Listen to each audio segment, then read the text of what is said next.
This is an awesome masterclass, how to wholesale apartment buildings by Level Up Advisors. And if you are not on the Level Up Advisors platform yet, you can get my full real estate course on there. But if you are here today, you have the opportunity to learn this information and see how we can help each other make a few million in 2023. So we're going to cover the top 4 ways to find apartment buildings and who to sell them to. Okay, because it's one thing to find them, and it's another thing to know who to sell them to and where to find actual people that are interested in buying. It's not as easy as you think. And I've seen so many people actually run around in circles thinking they're doing something and they're not really talking to a qualified buyer. So that is one of my pet peeves. Daisy chains. If you've been following me at all, you know I don't do daisy chains. If you're not direct, don't talk to me. So I'm going to teach you literally how to be direct to the broker, a real broker or the owner, direct to the owner or direct to a real broker. So here's why 2023, 24, we'll see how long this goes. But here's why this is a different version of what I experienced in 2004 in Las Vegas. Was crazy. That was like a market crash that people really didn't notice. And then what I experienced again in 2008 was a residential market crash. With the residential market crash, people in the news are generally talking about residential. But here's what's happening in this recession coming, and with all of the rate hikes, here's what's happening in the multifamily commercial side. First of all, the rising interest rates rose on both residential and commercial. In multifamily real estate, a lot of people like to buy bridge loans. Just like on your 1 to 4 family flips, people actually get short-term hard money loans because you believe you're gonna, get into that property and you're gonna refinance it in 3 to 6 months and sell it to someone. That's what you would do if you were a fix and flipper. So you know that it's a high loan and you know that you're going to be in and out of that deal in 3 to 6 months. Most of those loans are only for 18 months max. So if you don't figure it out, and every time, as long as it's taking you, if you're a flipper, as long as it's taking you to finish that deal, if your rehab is taking longer than expected, you are running out of money. You really can't, even if that budget is there, you're running out of money because the cost of your capital is high because you took more, something you thought was going to be 3 or 6 months is actually taking you 9 months or a year or whatever. Now you're losing money. In the commercial side, it's the same thing. There's a lot of large multifamily buyers that actually buy. They don't buy with hard money loans, but they do buy with bridge loans. Bridge loans, and they buy with something called, their capital stack is bridge loans and preferred equity. And so someone's capital stack could be multiple people with their hand out in the same time period. So those loans are usually from companies, like one of the big companies that does those loans is Arbor, A-R-B-O-R. Arbor is a bridge loan lender. There's tons of bridge loan lenders, but there's a few top bridge loan lenders. That's one of the large ones. They will provide you with a decent interest rate. So it's not the same as hard money, because your hard money lenders are going to give you a really high interest rate. In multifamily, it's going to be the lowest possible interest rate that they can give you. And that interest rate is based on SOFR or LIBOR. These days it's SOFR, S-O-F-R. So it'll be whatever the SOFR is plus a percentage. And it's interest only. That syndicator or owner bought that property with the intention to sell in 3 to 5 years. So their process and their strategy is always to exit. And just to let you know, the majority of people that own multifamily apartments all over the country, those people are flippers. Okay, so it's a 3 to 5 year plan. Max is 7 years. So people are, and when I say people, I mean the people are not people. They're always private equity groups. They are always syndicators that might have gone to a class. And there's a lot of people that took a course and unfortunately, they're tied up right now because they took bridge loans thinking that they were going to exit in 3 to 5 years. And the SOFR plus a number is now screwed because SOFR has gone from like 1 to 4. So it's at 4. Last we looked at it was at 4.3. And then the plus depends on the whatever the rate was, and that's going to vary on every single deal. It's whatever the qualification was according to the key person that was on the deal and according to the property. So it's not nothing across the board. But SOFR, you can just look that up on the internet. What the SOFR rate is, and then their loan will be plus X. So we looked at a loan that was SOFR plus 3.15. Here's the other thing that happened. It's SOFR plus 3.15. So we looked at it and it was currently SOFR, I think was 4.3. And then the 3.15, that puts your rate now at 7. A year ago, this guy's rate was at 4. Let that sink in.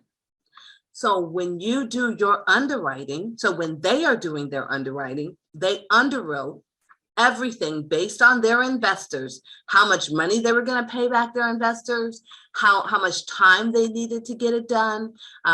Everything is based on a 4% interest rate. No one foresaw that the interest rates were going to skyrocket out of the ceiling. So this is like the biggest thing that's happening in the market right now. It's huge. And so what's happening is that every institutional investor, every single syndicator, not some, every syndicator, every institutional investor will have to basically recapitalize their loans because something happens called negative equity. And so negative equity means that if someone put, let's say 30% down, they put 30% down, but now they can't cover their net operating income, the lender gets nervous and tells them to put more money in. Not everyone is able to put more money in. So the fact that these bridge loans, there's the other thing that's happening with the bridge loans is that there's no cap on some of them. The cap, if with the loan that I just told you about, that particular borrower, he has no cap because he didn't think about it last year. So I know several of us that are looking all over the place for these people. Hey, you got any deals? Hey, you got any deals? I'm going to show you who to talk to because they're everywhere. People are like, can't go and get more investor money and put it into that deal because the lender said, if you don't put more money into this deal, we're actually going to take it back. So everybody loses. Okay. So no cap means that they could have taken a cap for an extra point or two when they closed on the loan. But we all know we're trying, if you made your numbers and you said, okay, it's going to cost this much, I got to raise this much money. You don't want to, maybe you didn't want to pay for that extra cap. Some people paid for that cap. So that means if you paid for a cap, let's say they capped it at like 5%, so that when it went to 7, it would have never gone to 7. Not everyone did that. And that is the unique opportunity that we have right now. The next thing is expiring loans. Expiring loans are most everyone I just explained. They buy with the intent to sell. in 3, 5, or 7 years. They don't have long-term plans in this space. So there's space. So if someone just bought 3 years ago, 5 years ago, or 7 years ago, and you know how to find that, you literally can know that they're about to sell. And guess what? This is not the time they want to sell. And they've got investors that are waiting for their money, that they promised that they were going to give them their money back, and they may not be able to hold out. That is what's happening right now. So who will buy them? Number one, Clearview Eastern Fund is our company. We are interested in deals that you go find. That's why, and we have to expand our team, okay? We are focused on raising capital. We have several relationships we're building with family offices. We also have a very unique institutional investor. This investor will buy the cap. So for some of these people, they might have to raise an additional 10 or 20 million, or will recapitalize the deal. So we've got actually one very awesome bank that we have just built a relationship with that will recapitalize the cap and may recapitalize the debt. So what that means is, remember that cap I told you about, and the bank tells you you have to put XYZ amount of money to make us right with the equity. If they don't have the ability to do that, we come in and we buy their general partnership interest. So that deal that I was just telling you about, it was a deal. If you go on my Instagram or anything, you can see the Orlando deal. 1,663 doors. That is situation I just explained is what's happening to that guy. I pitched it to Grant Cardone, and Grant Cardone said, Tanae, you have your finger on the pulse, you know your stuff, but guess what? It's too early. The dude is not cooked enough. He said the guy is not cooked right yet. He's not cooked. And what he means by this guy needs to bleed a little bit longer. Okay, because how much he wants too much money, and the cap rates are increasing. And because he doesn't have any daggone money, and the lender is not even giving him 7.5 million in CapEx that he has right now, because he's negative. His loan is 212 million, but his net operating income does not hit 212 million. The dude is bleeding. He can't even, like, his maintenance, everything. Like, people were coming up to us when we did the walkthrough asking for their air conditioner to be done. The guy is going down, and I've got close attention on that guy because he has billions in real estate in many states. And this is what I'm going to get to in a second. Okay. And then you have other investors, syndicators, funds. Okay. So these other investors that are like us, that are syndicators, if we don't want it, I'm going to show you how to find others. Okay. And because we want a very specific type of property, the properties that we want Class B. Since everybody's bleeding, we want to, get properties that are excellent. They're not Class A, they're Class B in great neighborhoods. And that's what we like right now, because that's what our investors like. But there are other investors that focus on other things. Like I have one investor that I work with. That investor prefers affordable housing. I don't do affordable housing because everyone I've spoken to doesn't do affordable housing. There's nothing wrong with affordable housing. I know people that focus on opportunity zone funds. If the deal is in an opportunity zone, they want it. Okay. If the deal is Class D, they want it. So you will be able to talk to these different syndicators. I'll show you how to find them. And funds, like I just mentioned one, Grant Cardone, Cardone Capital, they're looking. Brandon Turner, I mean, these are the big names. They're looking. Pace Morby, he's looking. Find out, call them, find out what they're looking for. Okay. And so you can find these people, just type actually multifamily on LinkedIn. Okay. Find the multifamily groups and join the groups specifically that some of these big names, join the groups that those guys are in, because even though they might have like 5,000 students and maybe only like 100 of them are closing, some of them are closing. And those are the ones you need to contact. You want to go back in that group to 2 years ago and see who closed something. Okay, who closed something 2 years ago? Who closed something 3 years ago? Who had, because it's all in the group. It's all there. You know, I love the internet. The internet's so awesome because everything, all the history is there. We get to keep all of our history. So that is really awesome. So anyway, I mean, you could roll back. Oh, what was I doing on this day? That was so awesome. So anyway, you could do that. And you can roll back and see who the players are. And what I love about that history is you could also fast forward and see that you don't see them same people no more. So price is not your concern. Okay, what your concern is understanding what each investor is looking for, because I just explained to you what we're looking for. We're looking for Class B. We're looking for specific markets, Texas, in specific markets. I like Austin, Dallas, Houston. I don't like every neighborhood in Houston. Why? Because we're looking for Class B.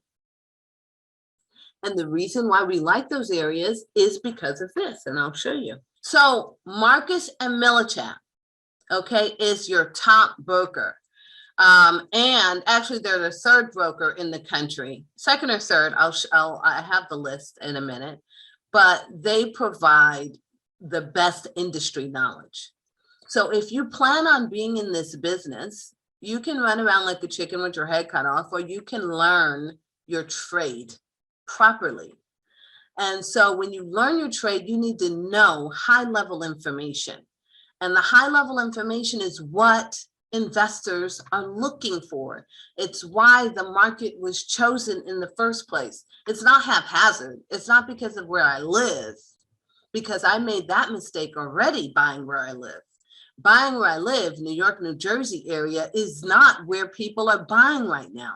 So I have brokers that call me with deals over there, and I go, I'm not buying over there anymore. So I got a whole bunch of brokers calling me in New York. Oh, Tanae, I got this over here in the Bronx. That's nice. I'm not buying there anymore. I had an investor that, you know, called, actually, he's supposed to invest 50 grand with the company, and we're supposed to market. He was supposed to pay for the marketing budget, and he was going to invest, and we were going to partner. He's a hard money lender, and he came from a very good friend that I've known for 20 years. And I went over there to Jersey. I met with him, blah, blah, blah. He says, okay, I'm in. And then he goes, after my pitch and everything, he goes, well, Tanae, unless you're going to invest in New York, New Jersey, and Pennsylvania, I don't want to invest all the way over there in Florida. I says, okay, well, too bad. Because I'm not going to invest over there, because I know he doesn't. He doesn't. He's going to invest where he lives and where he works. That's nice. But we are not in the same ball game, because that guy may be able to do that because he's actually a hotelier and he has more money than I do. Okay. He's buying hotels and he's buying like fixer flippers, you know, bigger properties. He's got more money, you know, so okay, fine. Buy in better neighborhoods. He's got a deal in Jersey City right now that he wants me to come in on for $550,000 is his raise. It's like, oh, this deal is only $550,000. That's nice. I'm not doing that right now. Right now, I'm focused on Florida, Texas, Nashville, Tennessee, South Carolina, Charlotte. Why? Because we did the research, and all of the people that were over in those areas moved this way. Everyone in New York, New Jersey, Pennsylvania market is flat. It's flat. No one's buying in California, not intelligent people that actually have money. The money, I move where the money moves. and the money does not want to move in California, which is not a landlord-friendly state, or New York, which is not a landlord-friendly state, or Chicago, or Milwaukee. The money doesn't want to go over there. So I have to go where the money goes, and I know the money is in these markets because people read these reports. And the corporations also read these reports. That's why they moved over here in the first place. Google, Tesla moved to Austin, Texas. So where do you think we might want to buy an apartment building? Austin, Texas, baby. So this is employment is up 115,000 jobs. This is the Tampa report. Construction is up 18,200. Vacancy is down 60 basis points. The rents are up by 8.3%. Okay, and the construction units that are complete, and this is all referencing multifamily, is 17,000. This is a very, this is just the Tampa report. No, that was Houston. So that's the Houston report. This one is Tampa. Tampa multifamily market report is, and by the way, you see where I just went to. I just had Marcus and Millichap. This is the next most excellent information, which is from CoStar. There is no other company above CoStar. CoStar is the cream of the crop. There is nothing else. Everyone else is trying to be CoStar. Okay, that's not my opinion. That's a fact, and it is very expensive to have a subscription. It's $1,000 a month, but you can get a report from a broker that I'm going to show you how to find in a minute. So 12 months delivered units. There were 8,706 units delivered in the last 12 months. Let's see, when did this report? This is the Tampa report. This report, sales last 12 months from when? Okay, so, okay, we got this report July 29th, 2022.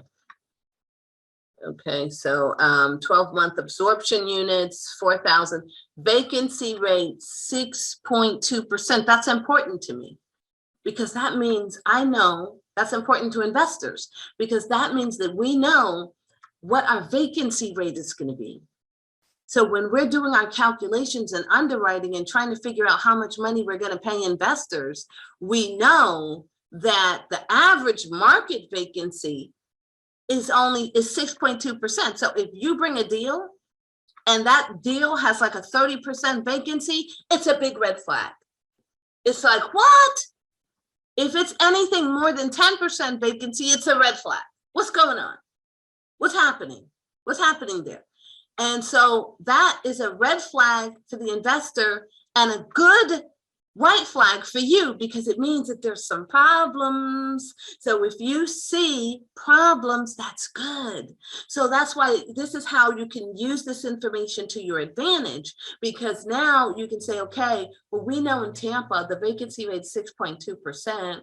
So therefore, if you're trailing your numbers, you get that rent roll in T12 and you just take a quick glance at it and you know that the vacancy rate is up. So you've got to, and I haven't covered T12 and rent roll yet. I'm going to get to that.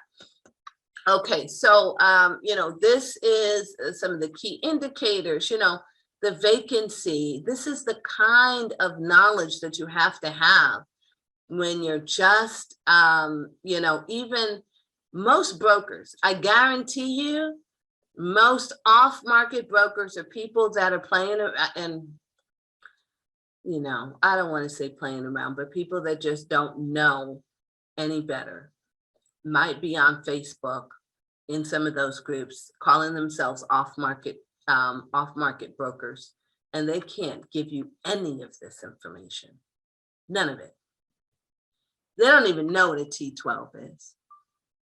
Okay, so, and this is important information for you to be able to sell your deal because you can't sell it if you don't know any information, if you don't know the market, if you don't know what's going on in the market, what's the construction. These are the details that you should have for your value to not just get a sales commission, but I'm actually, for Clearview Eastern Fund, we're not interested in just having people just sell us deals.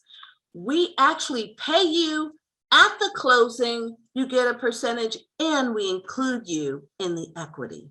Would you like some equity for your sweat equity? Okay, so sweat equity can be paid for because I am all about legacy cash flow for everyone that I work with. So that is one report. Then we got this retail report to see what's happening. I got multiple Orlando reports. So reports are really important. So here's the top 10 markets by growth. Okay, and between first quarter and third quarter, everything changed. So when it comes out again in January, February, we're gonna know what changed. So right now, the highest rent growth, look at Phoenix. And you hear investors are running and buying in Phoenix. This is why 30% rent growth over there in Phoenix.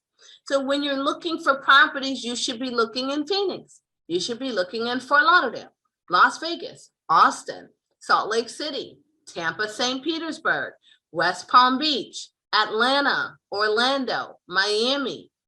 And the entire US, though, has gone up 17%. Okay, then you have, okay, the lowest rent growth. I was talking crap about my city. Yeah, man, everybody left. There.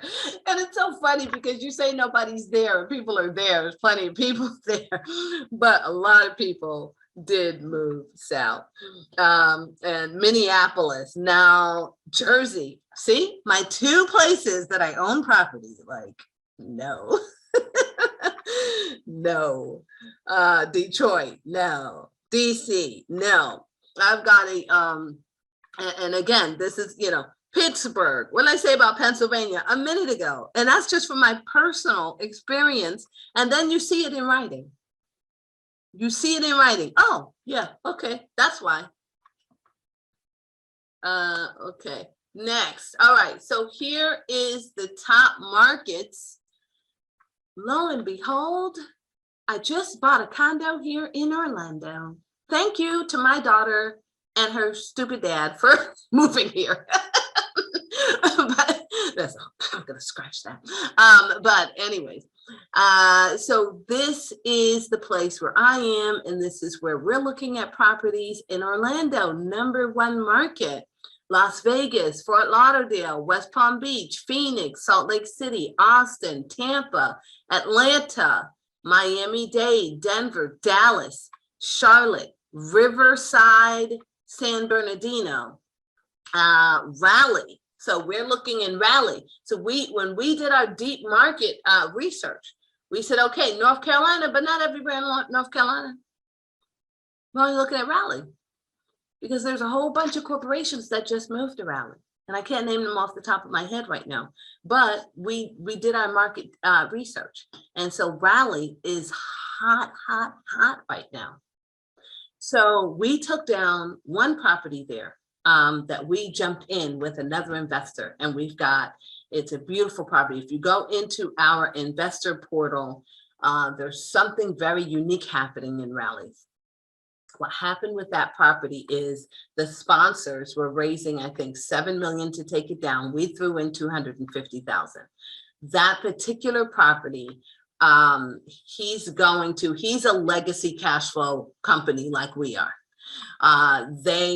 Tim Best and Tim Vitale, those sponsors, those particular sponsors, and I hope you caught that because they buy in Raleigh, North Carolina, and they buy in, I forget all the places they buy. It's not a lot. It's like North Carolina, in Raleigh, Tim lives there, and then like one or two other, I think they're buying in Tennessee. And that's what you have to know when you're going out talking to these buyers. Where do they buy? Where, don't call somebody with something in New York City and you know that they don't buy there. What's the point? You're wasting your time. So, and not only are you wasting your time, when off-market people that claim that they're off-market and they've got deals and they just send me stuff and it's all over the place, I don't look at it because it's for nothing. I don't have time to sit there and look at 50 deals that you sent me all over the place. It's a waste of my time. So I have one guy, Joseph, he's been sending me off-market deals for years, but that's when I was in New York City. So I says, Joseph, don't send me any more off-market deals because I need Florida. I'm in Florida, Texas. This is where I need it now. So what does he do? He's a smart man. He sent me Florida. Okay, so because he has people from New York that bought in Florida that are now, disposing of property. So this is how the game works, and you have to know, be cognizant of your research and understand what happened with the net migration patterns. And this is, in black and white, what happened. These are the hot markets according to this. The rent growth, where people move to. I know Nashville, Tennessee is really hot this last quarter. We know that a lot of people moved to Texas. So when I first started looking at multifamily, I made the mistake of looking at stuff over here in Texas. And I was getting stuff in here, and the sponsors that I'm going to were like,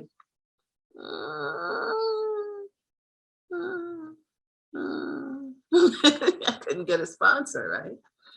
So I'm telling you from experience. Okay, Atlanta apartments bolstered by solid household growth, capital migration into. Okay, so, and that's free information. You don't have to pay for it. It's free. So that's the thing that people just don't realize. This. When people, if you're trying to sell, just think about it. If you're trying to sell a multi-million-dollar deal, do you think as many people need to know about that sale as possible? The answer is yes. Definitely. Yes, definitely. The reason why I say that is because I personally, before the last year and a half, was so excited about thinking I needed to find these people that had these secret off-market deals. And actually, I got out of that probably about 7 or 8 years ago. But especially in multifamily. So it was, again, in 1 to 4 unit, I got out of that. But I thought in multifamily, there were these people that had off-market. You guys are going to be better prepared to find off-market than the average one you will run into, I guarantee. And you know what? If it's not true and you paid for this course, I'm going to give you your money back. You are going to be very prepared when you go out there, and when you have actual, okay, I have, I have this information. It's off-market. You're direct. And you know you're direct. You know it's off market because you literally called the owner and you literally know exactly what's going on. That is an off market person to me. Okay. And so when brokers say that they have something off market, the broker really has something off market because the broker does these things that I'm teaching you right now. This is what the broker does. They actually have a relationship that they're building and built with the owner. So our deal that we're working on right now, it's off market.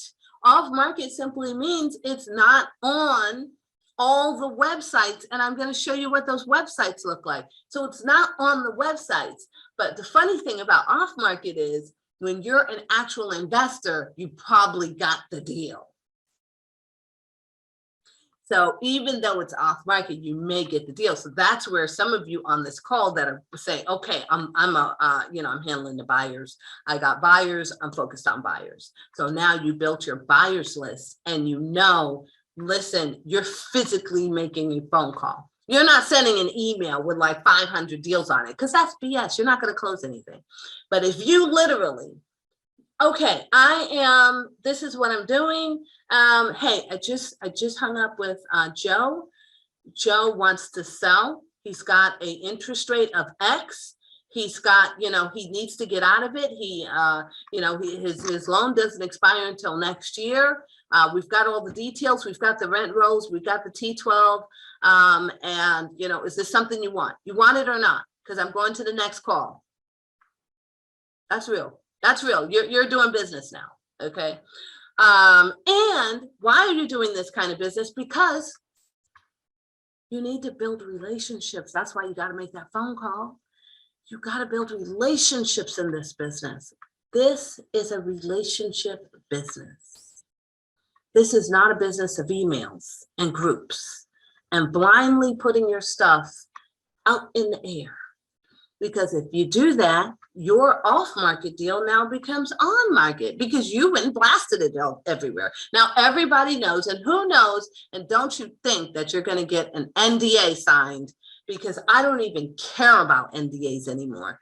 NDAs are not worth the paper that they're written on. I've had people actually burn me this year. A good friend of mine who burned me on a hotel deal. I gave him the money to secure the deal. He gives me the money back with interest and cuts me out of the entire thing. I've got to sue him. But do you think he did he know I was going to sue? Did he thought he could try me? Who cares? This is a very cutthroat business. So pay attention and keep your lease that you work hard for close to your chest. So commercial brokers are real commercial brokers. I'm going to go over on the next page. They don't typically require proof of funds. If you hear someone ask you for proof of funds, they're not real. The only thing that people generally require, and you want to know why they're not real? Because it's dumb. Okay, it's a dumb question. Let me tell you why it's a dumb question. If I'm buying 627 doors, 673 doors that we're buying right now, and our raise is 58 million. You want me to send you my bank statement with the 58 million in it? Really? No, no. I'm not BlackRock, okay? And we're a fund, and everyone knows the only thing that they want is usually an executive summary. Not usually, sometimes. If you haven't built a relationship, they'll want an executive summary and a schedule of real estate owned. That executive summary and schedule of real estate owned is what verifies whether or not that person really buys property. And the way we get around that is that we have sponsors that own 2,000, 4,000 units already, and they're partners in the company. So every new company has partners with somebody that already has doors. And then we have that executive summary. Yeah, we got John, we got Grant, we got Tim, we got Tim Vest, we got Tim Vitale, we got Seth Sundberg, we got, hey, what you want? We finished talking about that? You gonna send me the deal?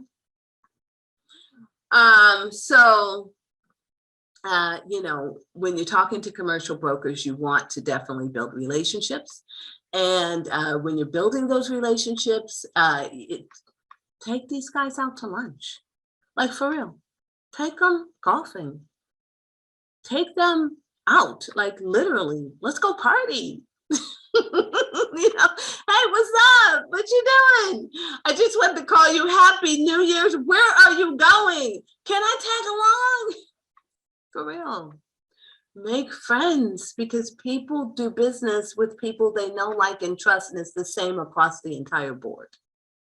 If you want to be incognito and hiding and you can't even get on camera and you can't even do anything, listen, this may not be for you. You're not going to get as much as you could get if you could be just a little more bright, a little more friendly. Go to the conferences. Find out when the next conference is that commercial brokers go to and multifamily investors go to.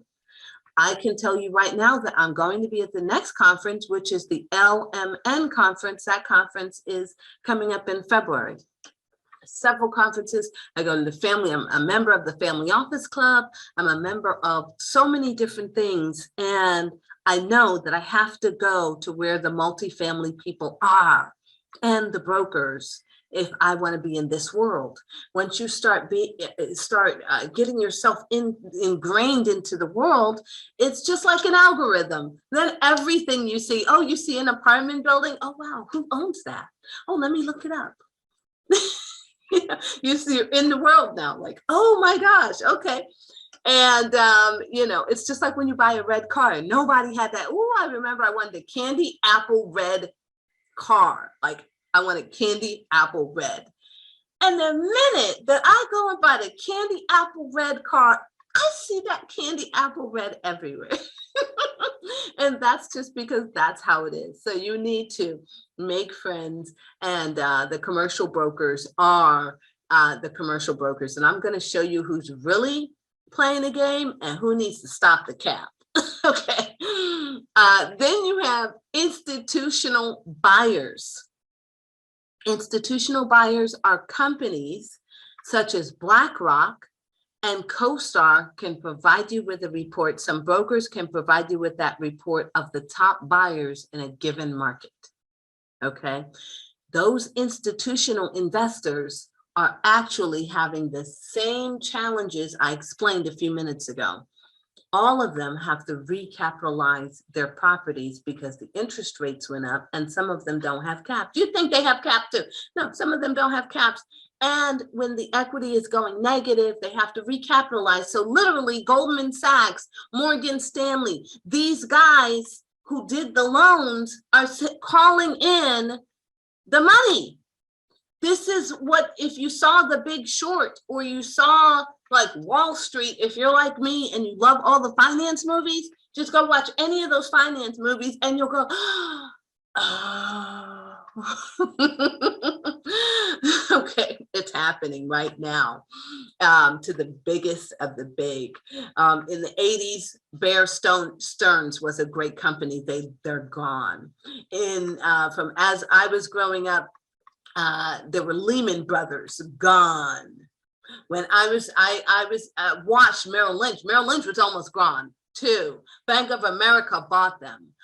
We watched Wachovia, gone. We watched just so many banks, Washington Mutual, like all these banks that we knew that were on the corner, and now they're not there anymore because of stuff like this. The institutional investors are also these people that they went under because they take your money and they put it into these properties. It's not just banks, it's hedge funds, it's private equity groups, these institutional investors that raise capital and they buy cash flow in multifamily, but some of them are in trouble. Tens of thousands are in trouble. So you're in a very unique time. It's like knowing 2008 is about to happen and you didn't, and you're like, you already know, like, you know, it's about to happen. If you watch that movie, what is it? I think it's The Big Short, where the two brothers, they knew that the short was coming. And so they were trying to get in, I think, to Morgan Stanley and put their little bit of $1 million in because they knew the short was coming and they wouldn't let them in. So they had to get more money because they knew it was coming. This is the moment that we're in right now. Lists, neighborhood. So lists, we have something called listsource.com, and I'm going to show you what listsource is. We bought lists from listsource.com that can tell you which, I have used the system to show me which properties actually have equity in it. Okay, how much equity it has. And I also did a search where I want to know how much, I want to know any sellers that are not corporate. And I mean, any owners that are not corporate owners. That was my search. So I wanted to find on list, and you can find all of this on listsource.com. It is one of those secrets that actually, that's like the main source. And then all the other list companies buy their lists from listsource. And then they compile it in their information, but that's the source of it. Then you have title companies. Title companies, if you build a relationship with a title officer, and I just learned this, and I'm so excited that I just learned this. Someone just told me, and I'm just like, what? Because I was paying for list source, and then I found out I could have been getting the list for free from title companies. So you just call your title officer that you normally do business with and say, hey, can you give me a list of all the buyers that bought multifamily 3 years ago? Oh, yeah, okay. And they'll pull the list for you. Okay, then you've got CoStar and you've got PropertyShark.com. So whenever I find the property, then my next go-to for me is PropertyShark.com. Now, and that's only because I don't have CoStar yet. So until I get CoStar, then that's when, and we're going to get CoStar sometime in the first month of the year, is when we're going to put all of our ad budget and marketing budget and everything, all of that is getting together. But until I didn't have it, so I'm in your same place, don't have CoStar. We've had brokers provide us with CoStar. We've had reports, and we've had our mentors provide us with CoStar report because they already have it. It's the top, this is what I'm saying, it's the cream of the crop information. So you can have the multifamily and you go, hey, I need to know who owns this. You could also go back to the title officer. Who owns this? How much did they pay?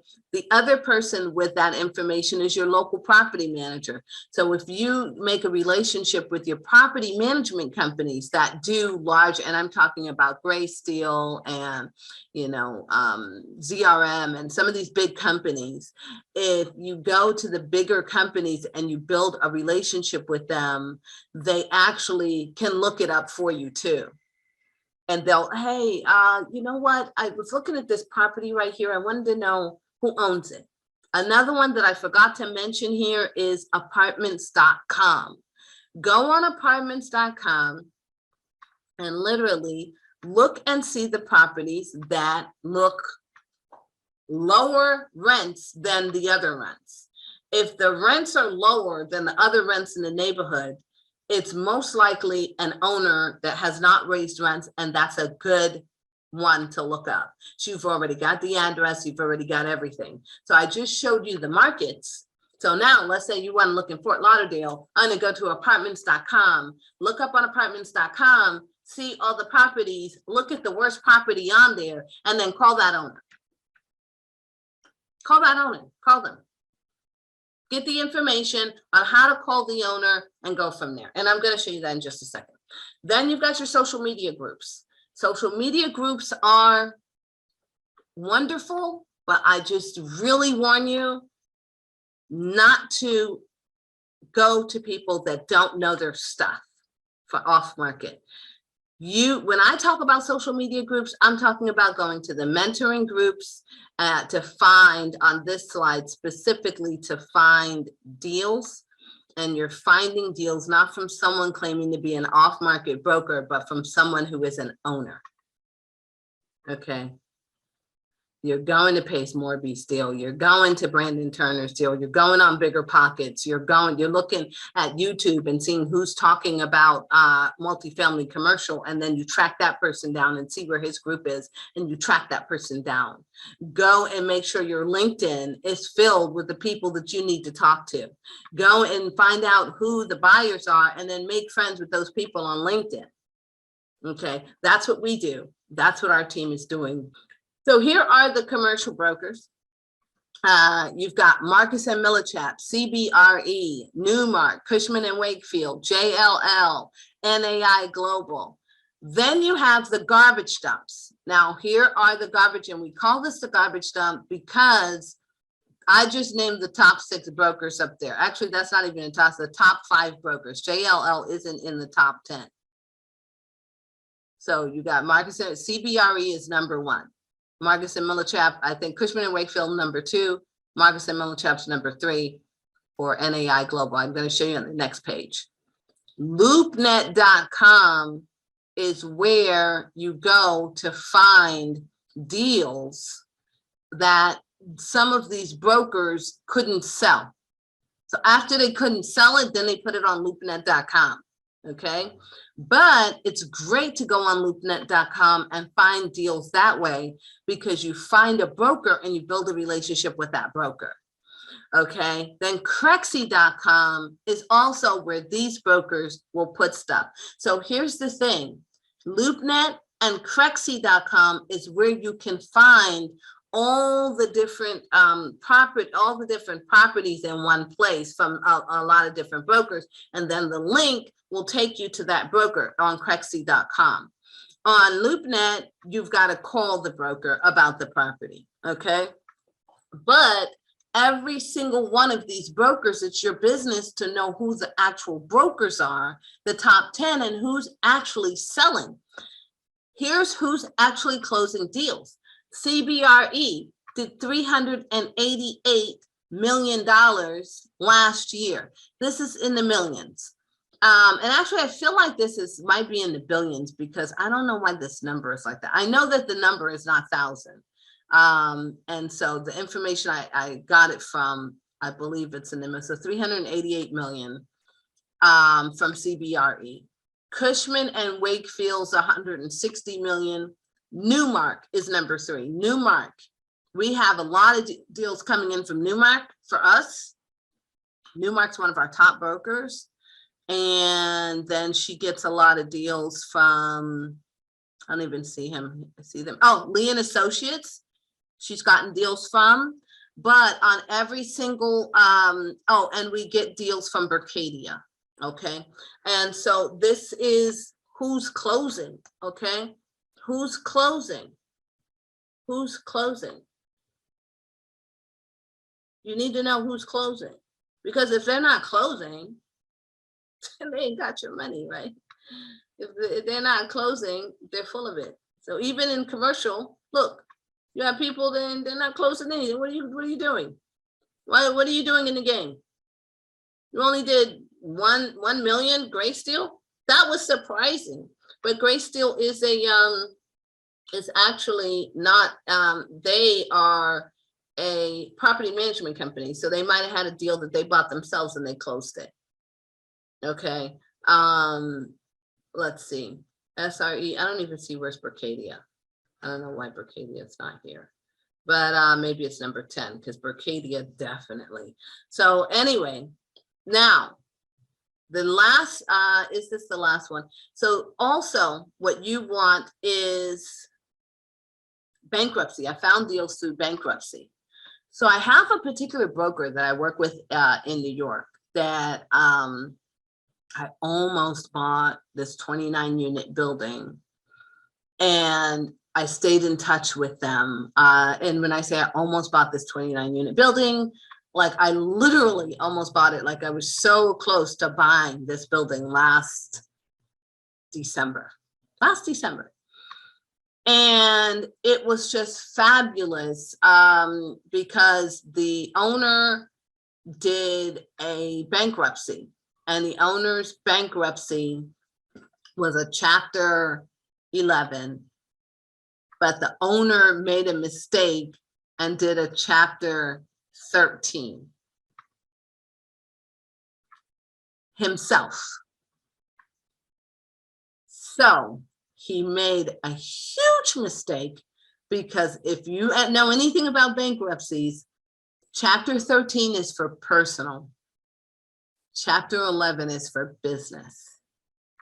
And he did a Chapter 13 for the business. And so he made a huge mistake. And so he, it was just after the pandemic and everything, but there are a lot, you just find a building, when you start doing the research and you research a name, you Google it and you find that it's a bankruptcy, that the person's in bankruptcy, you Google the name or the company name, and you find that they're in bankruptcy, you can start getting those bankruptcy records sent to you.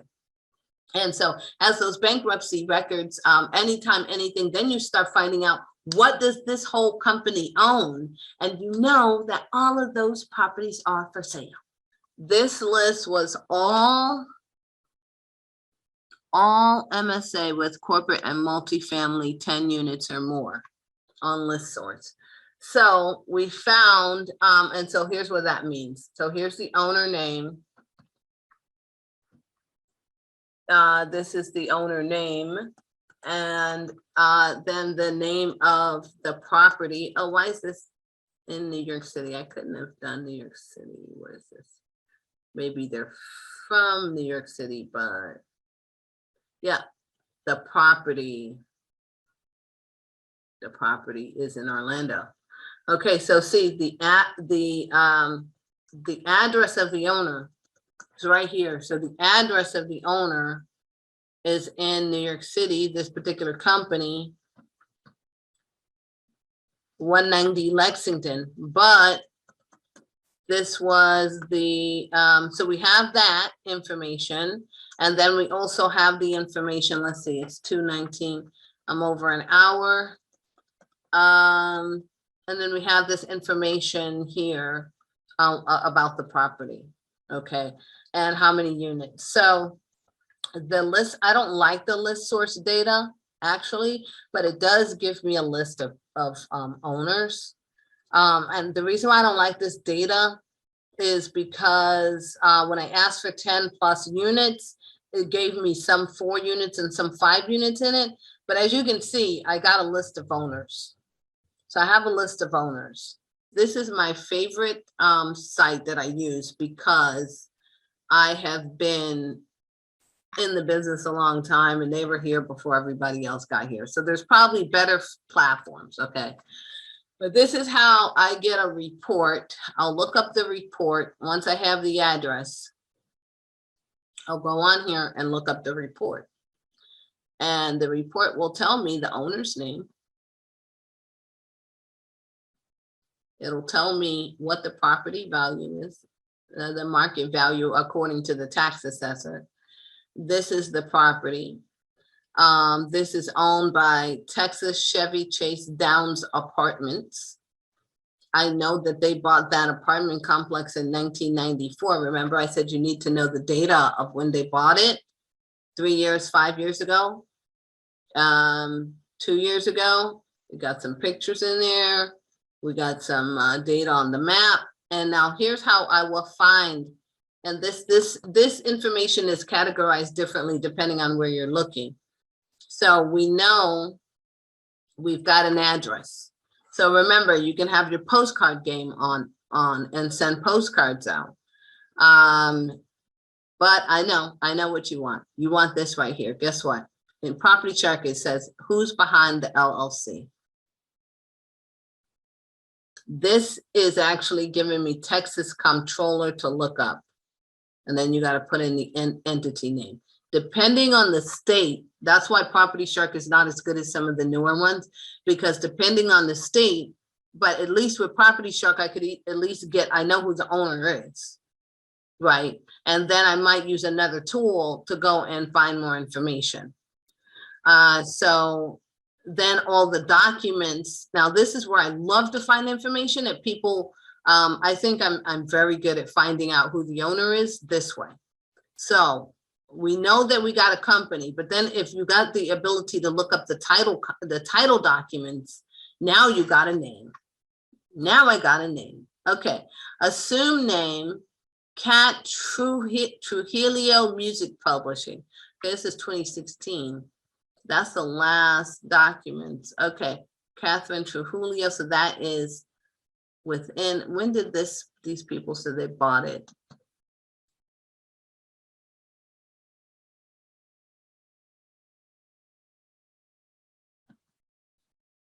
They bought this in 94.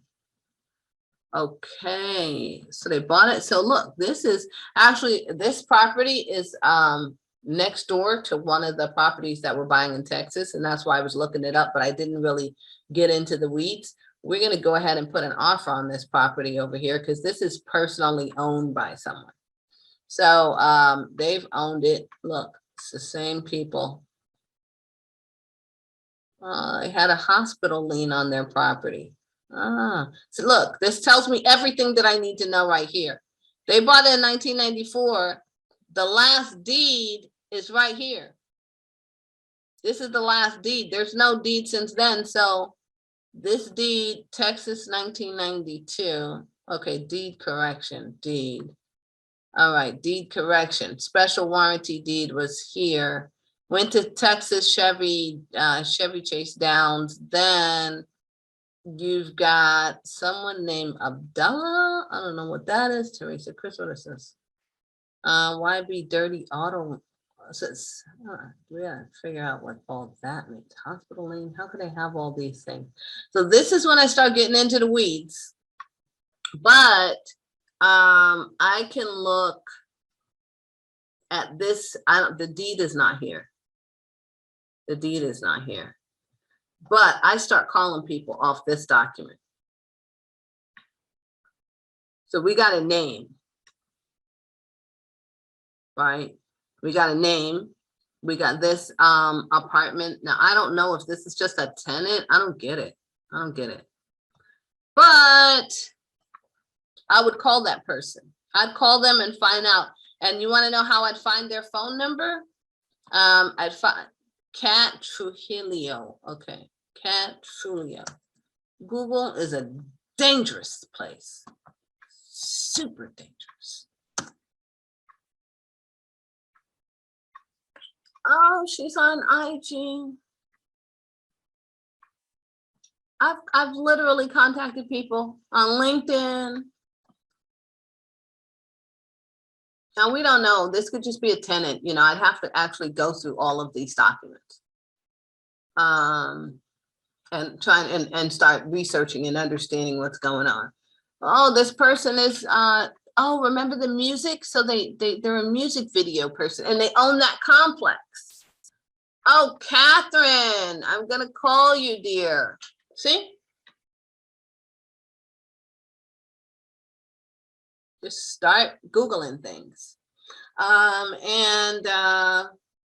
Let's see. I have contacted, and I used LinkedIn one time. I was looking for an owner in Brooklyn, and they own like and they just built it, and they were in foreclosure, and they own like the whole city block right next to the Williamsbridge, right next to Williamsbridge. Excellent community. These people are in foreclosure, and I mean it's a whole city block that they owned, all the buildings, and I tracked down the owner by LinkedIn. I found his son on LinkedIn. The son is the son and the father. No, I found the son on LinkedIn. He didn't reply fast enough. I tracked down his father. I went to the house where those guys live, which was in New Jersey. I says, hey, do you own a building at blah, blah, blah, blah, blah? He was like, yeah, that's my son, blah, blah, blah. So, I mean, I get into it. I'll track you down. So if you give me a lead and you don't know who it comes from, I will track it down. I don't know anybody else tracking stuff down like I do. I don't play, because this is millions of dollars we're talking about. Millions of dollars. Okay, so let's talk about how much money you can make on something like this. So let's just say, hypothetically, that this property is market value 19 million, right? And we have a 4% acquisition fee on every property. So actually, Trey just told me that I can't have a 4% acquisition fee.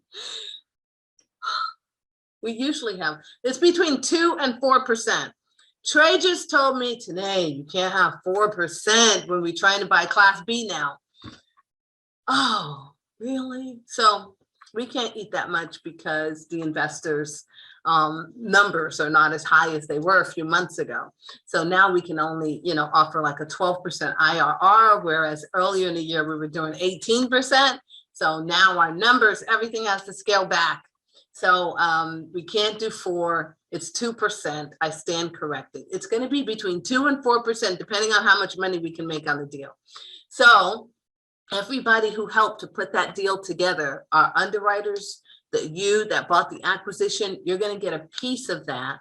If you bought investors, you get a piece of that, and you get that at closing. So on a $20 million deal, if it was 2 points, let's say that's 20 million times 2%.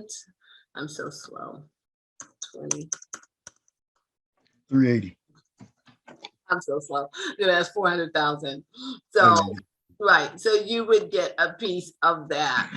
But if you're doing, this is a small property, actually, I think this is not even as many units. We need, how many doors? You know what? I didn't see that. How many doors it is. It's 2 stories. I didn't see how many doors it is on this. For some reason. It's somewhere in here. I'll find it. But okay, occupancy, is it here? Well, I'll find it somewhere. You know, I'm trying to close this up so I don't take up all your whole day. Yeah, so you would know we want 50 doors and above. Okay, that's what we're looking for, 50 doors and above. And so you would, so 50 doors and above, most of the properties that we're looking at range anywhere from 10 million, depending on the market, up to like 30 million, 40 million. And then it might be a portfolio that's for sale. We've been getting a lot of portfolios because the mortgage is not on one property. The mortgage they got is on 3 properties. So you got to take all of it. So now you got $110 million deal, 117. We had the Orlando package was 260 million. The numbers don't scare me because as long as the deal numbers work, the numbers don't matter. It doesn't matter. You can raise the capital. So we can raise the capital and you're going to get paid when we close it. And so that is how that works. And then you get equity as we own the property for as long as we can. It's definitely what I was expecting. I was definitely expecting to deepen our knowledge, and that's why I made sure that the whole Dispo crew was here. So it was definitely worth it. And this is Good. not going to do nothing but enhance us and allow us to help you guys grow as well as us grow at the same time. So it was a perfect class, and I actually can't wait for the next one. So I can, you know, so I'm looking forward to it.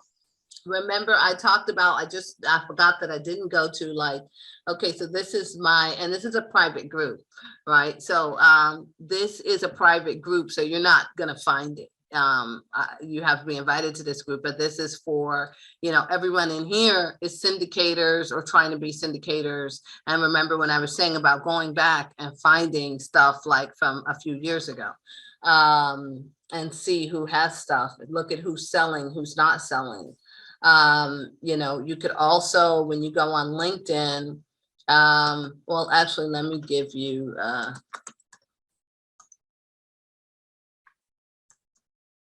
okay, so Maurice Philogene is one of our sponsors. He's a beautiful, and he came out of actually the Multifamily Mindset team, and he's a sponsor, and his company's buying a lot of stuff. I'm going to call Maurice and tell him that I just made a great contact, you know, that could buy out his caps on anything that they've got problems on. And I know that, you know, I know that Quattro Capital has stuff that they closed 2 years ago. I know they do. And then once you start getting, you get from one sponsor to the next sponsor, you see who's his friends. Okay, go look up this person. And so Vanessa Alfaro is another one of our sponsors. I'll call her. She's out of Texas. And then, you know, you just start going through the lines. This is just our network. But if you were, you know, if you were new and you were just, oh, I'm also an investor. In InvestHer, this is a really big community of female multifamily investors. Actually, this is not just multifamily, it's just female investors. And it's a very active community. And so, you know, you can go in here and you can find people, but you could also find groups that are like, just put multifamily. And then you can find groups that are specific to multifamily and then go in there and see who's doing what, who's real.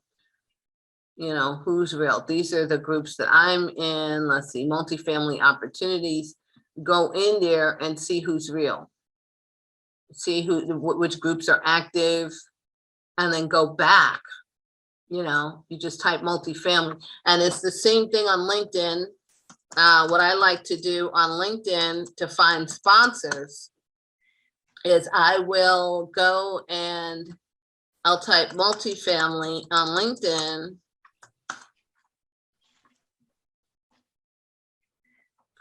And I'll also type sponsor. Okay, so these are people, managing partner at Bluegrass Multifamily, boom. Okay, I'll add it. So if you don't, I have the premium version, I think I keep, yeah, I have premium. And you know, and then he'll respond, right? So I have my virtual assistant has gone through this, and then we also have Sales Navigator. Okay, this is Stack. It's okay, it's on your desktop and your mobile. So we all communicate. So we have all these, we communicate here. So if it's a quick conversation, and we move to Stack because a lot of quick questions that someone might have didn't get answered fast enough. Well, you'll see the way Asana works, like it'll jumble a bunch of things together. And then if you were trying to find one answer to something quickly, it's not the best for communication. So we use Stack and Asana. So Stack is like, I got a quick question for the Dispo team. I got a quick question. So you could have one like a channel called, you know, the property or maybe disposition team. So this was, we were doing Enclave. We were going back and forth talking about this deal, you know, getting questions answered, yada, yada. And people are on different time zones. I know before we used to, you know, it used to be Skype or it'll be WhatsApp, but now this is the latest thing is Stack. All right, so here is Clearview Eastern Fund. This is our Asana. We use this as a project management system.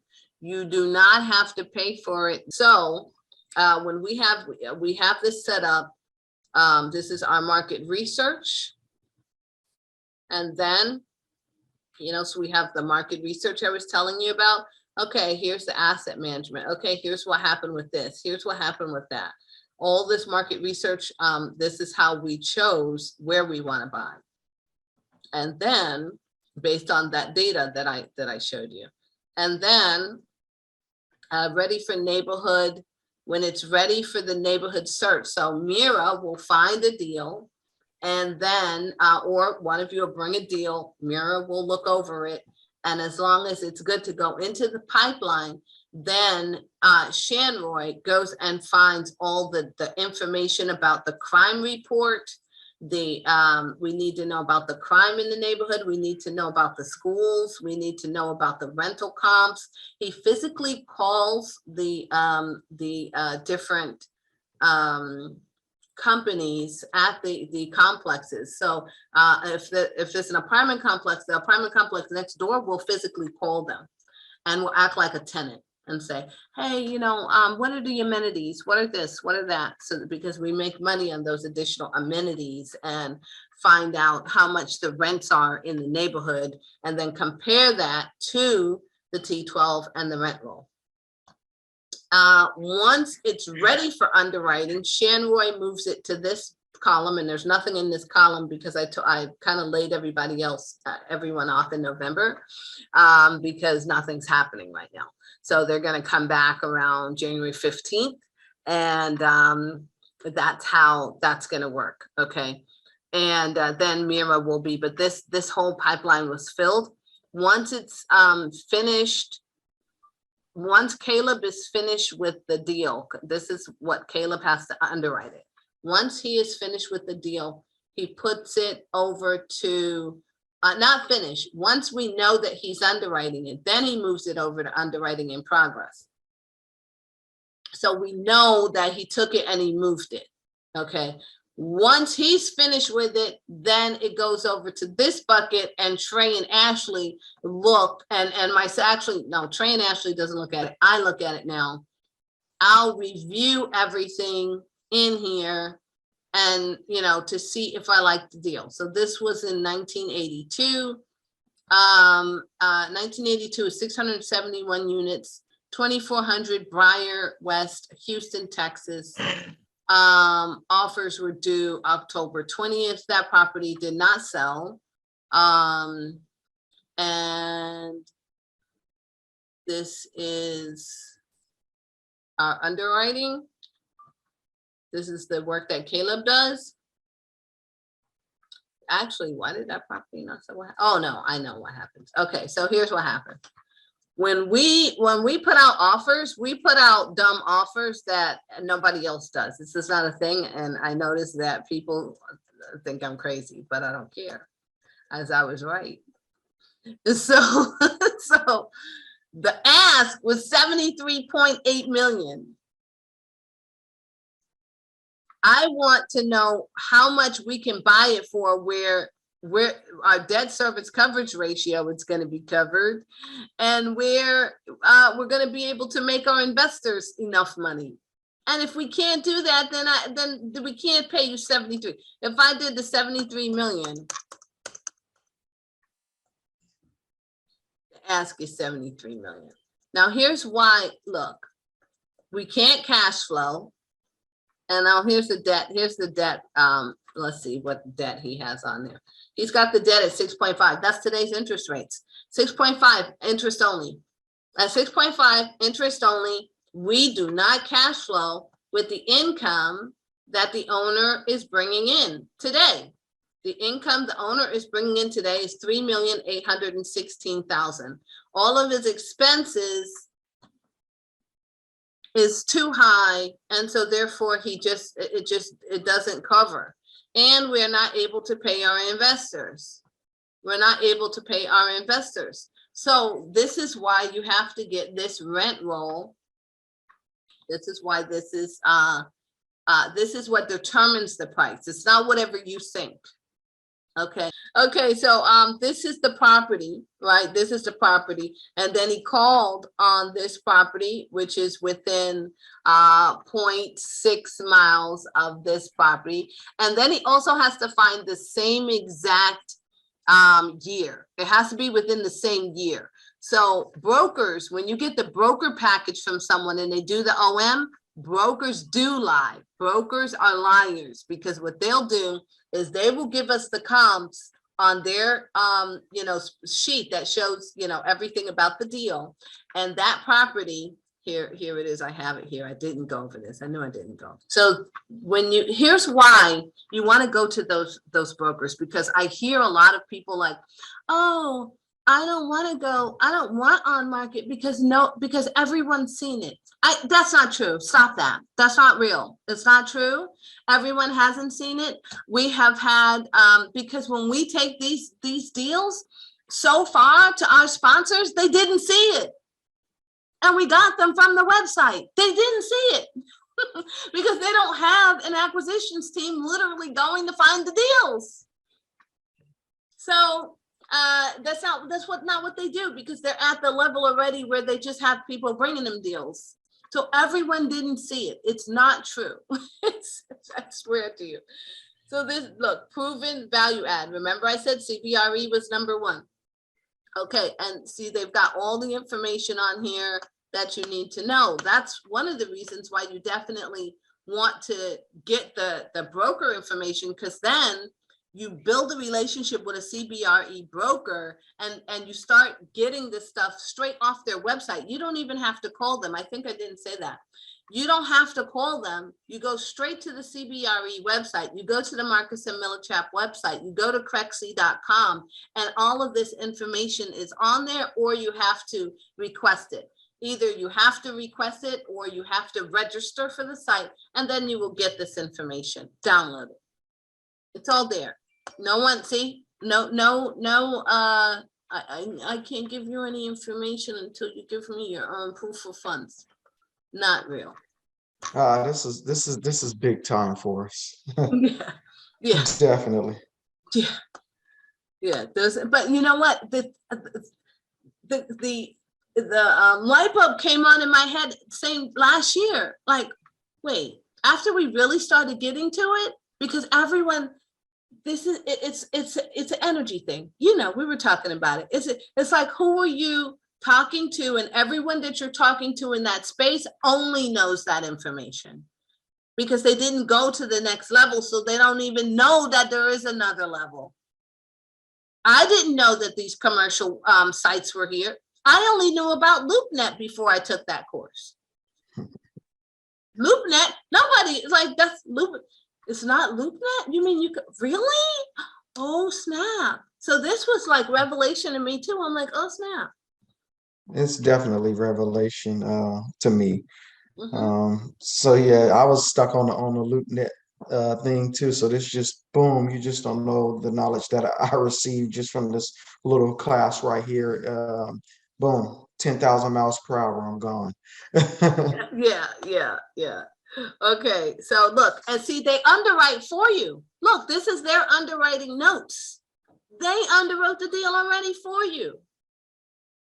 So but what we do is we verify their information, because what they will do is when they send the comps, when they have the comps in the OM, see, here's the pro forma. Look, all the numbers are right here.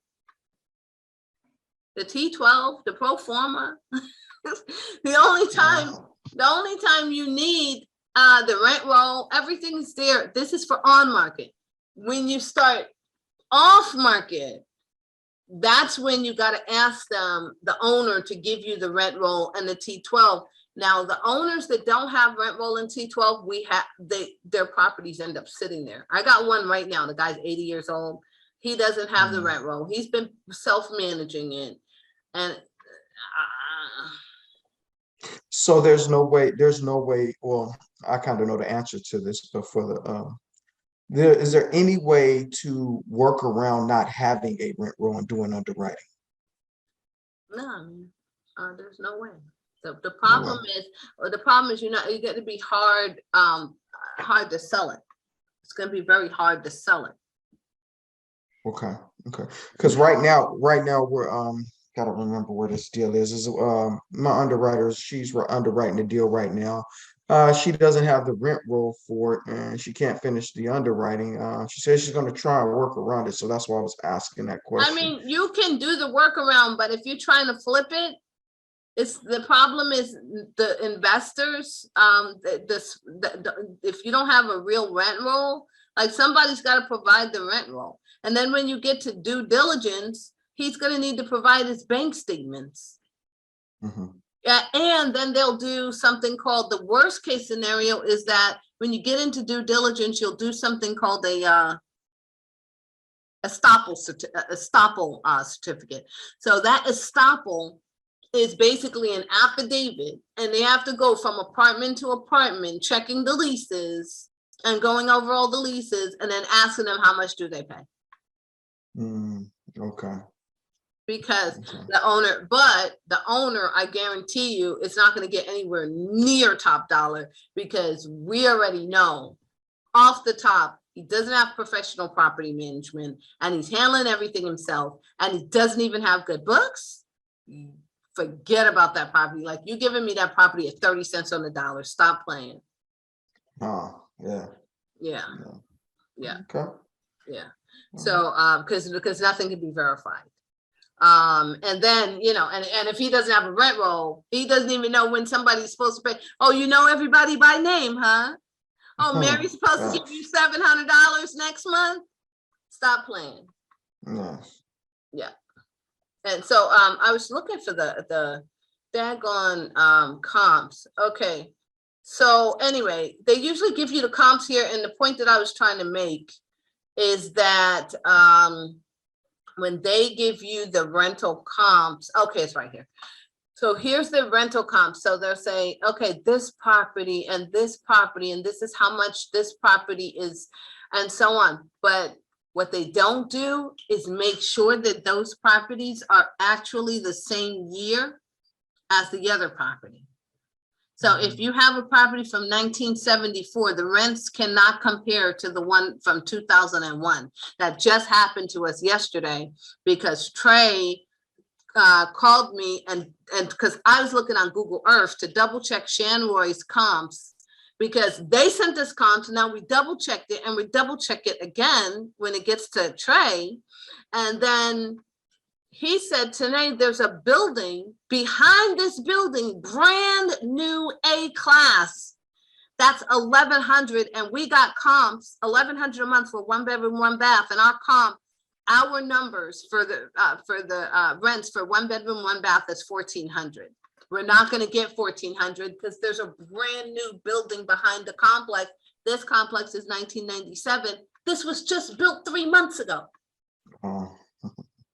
It's not gonna. So which apartment you gonna move into? You gonna move into the new building, or you gonna move into the 1997 building? You gonna move into the new building? The new building, facts. Yeah. It's just common sense. And then we slide it over. Once we're ready to send out a letter of intent, we all the information goes there. And then once the purchase and sale agreement is out, we have a column for that.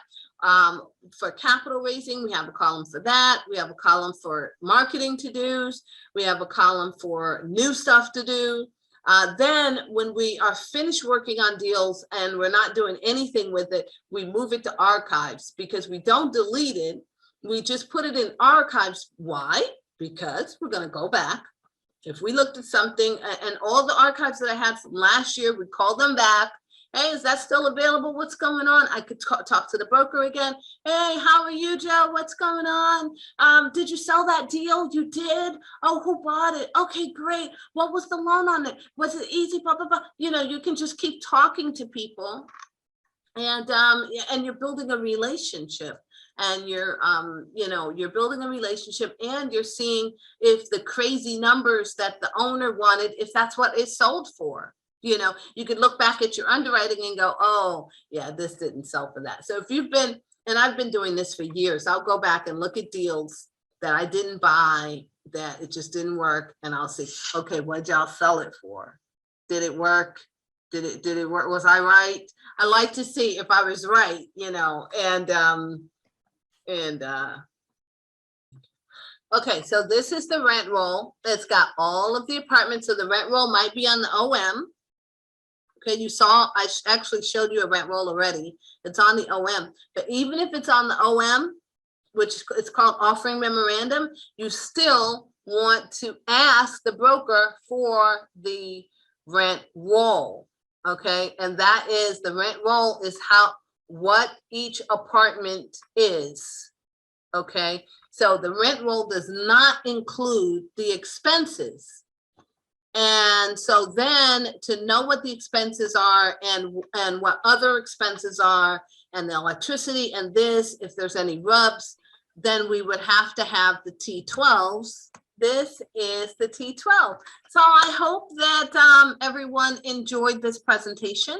If you're on Facebook, I forgot about you guys over there. So I hope you've enjoyed the presentation. Put your questions in the comments. If you want in on some of these deals and you've got money, you've got some equity sitting in a house that you want to move over to one of these huge, awesome multifamily deals that's going to pay you cash flow nonstop, then you want to be on the call. I'm going to put the link in the comments. This is Tanae Williams. Thank you.